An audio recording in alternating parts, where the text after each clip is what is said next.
Well, good evening. I am so glad you stopped by. I'm doing a book review with The Organized Pineapple. This book is called Depression Era Frugality, and it looks like this.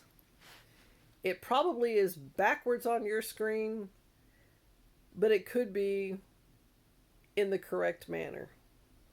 I read through this book and I enjoyed it thoroughly. There were so many helpful tips and tricks, uh, hints that could be used in today's world. It did go through some things that were from the Great Depression, and I wish it would have had more things from directly from the Great Depression. The main thing that I would have liked to have seen in this book is color, like color coding or color pictures or color something. Also, color code the chapters. It's easier to find in the book if you want to use it as a reference book. It was well written.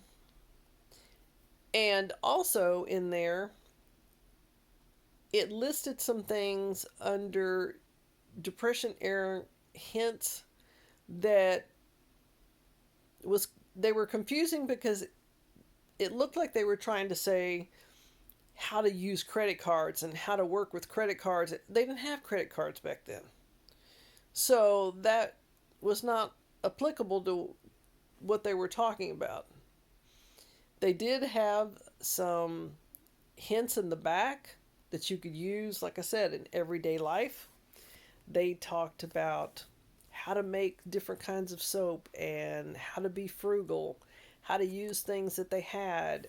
There were a few recipes in there, even not many, just a few. How the people in the Great Depression had to do without quite a bit because there wasn't money to buy things. The main thing that they had to do without were things like maybe shoes or clothes. And the people in the country, they had food because they could grow their own food. The people in the cities, they couldn't grow their own food very well. So they had the soup lines. So in the book, it talks about how to stretch a meal, how to mend different things, how to reuse things, how to utilize things that we have today and back then to the best of our ability.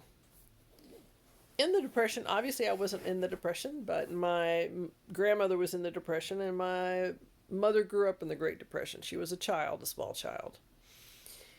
She used to tell us about how shoes were in short supply, clothes were in short supply. They took flour sacks, which were made of cloth back then, and they made clothes. They made undergarments. They didn't waste anything. And also in this book, it talks about recycling, as in put it in the recycle bin. There weren't recycle bins in the Great Depression. There wasn't that much trash because they didn't have plastics.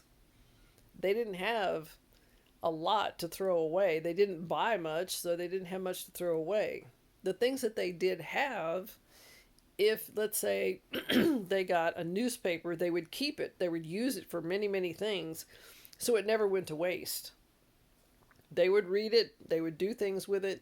Then they would also, my grandmother, to the day that I remember her being at home, she would line the trash can with a pad of newspaper. And then she would put a paper bag in there for the trash.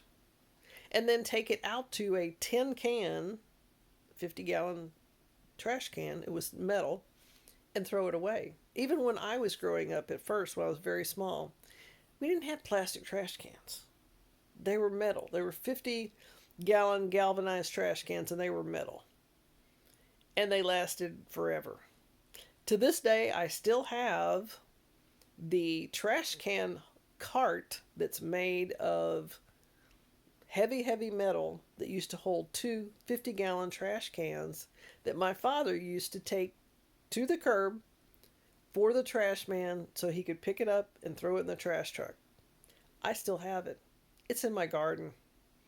And yes, the tires are gone. One of them's gone, but the other one is not. It's solid rubber.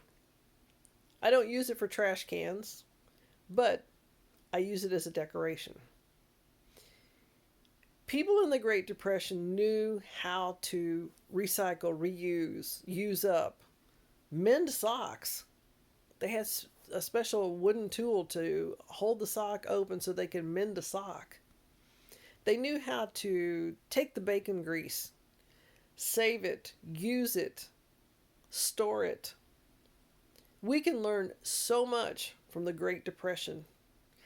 If you have someone around that you can speak with that went through the Great Depression, please talk to them.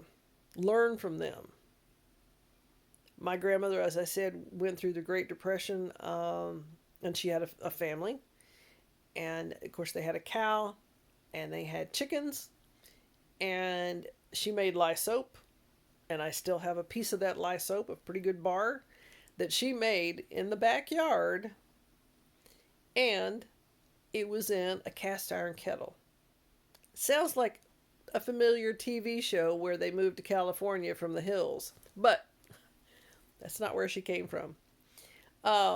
She made the lye soap, and I'm sure it's great. I'm never going to use it. It's just something I want to keep. It's like an heirloom. And she used to feed people that came by eggs, bread, butter, like a sandwich, and give it to she called them hobos that were going to the train to go find work.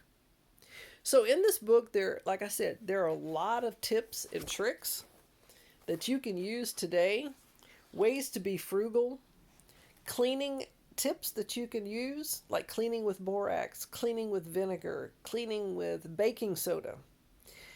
I'm not sure if you know that baking soda does not scratch things.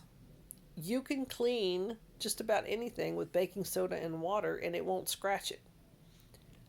I was leery a long time ago when I first started doing that, so I tried it. And it doesn't scratch anything. So I was pleasantly surprised, and I use it all the time. Again, this is the book.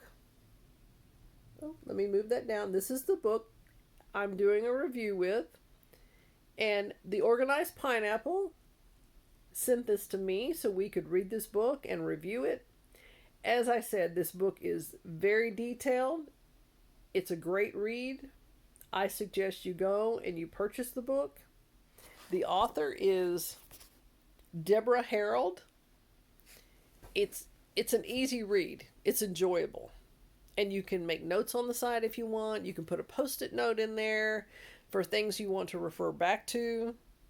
But I appreciate the Organized Pineapple sending this to me and also including me in this book review.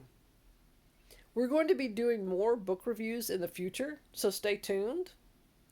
Well, I'm glad you stopped by for the book review, and if you haven't subscribed to the channel, go ahead and take a minute now and do that. Give me a thumbs up if you enjoyed this video, and in the comments below, have you read this book? Would you like to read this book?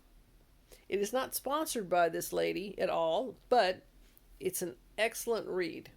And I know if you go over to the Organized Pineapple's channel, I think she has a link to where you can purchase it on Amazon. I'm not sure, but I think she does. So check her channel out and be sure and make that bell light up when you subscribe so you don't miss any of the upcoming videos. Again, I appreciate you stopping by, and I hope to see you real soon.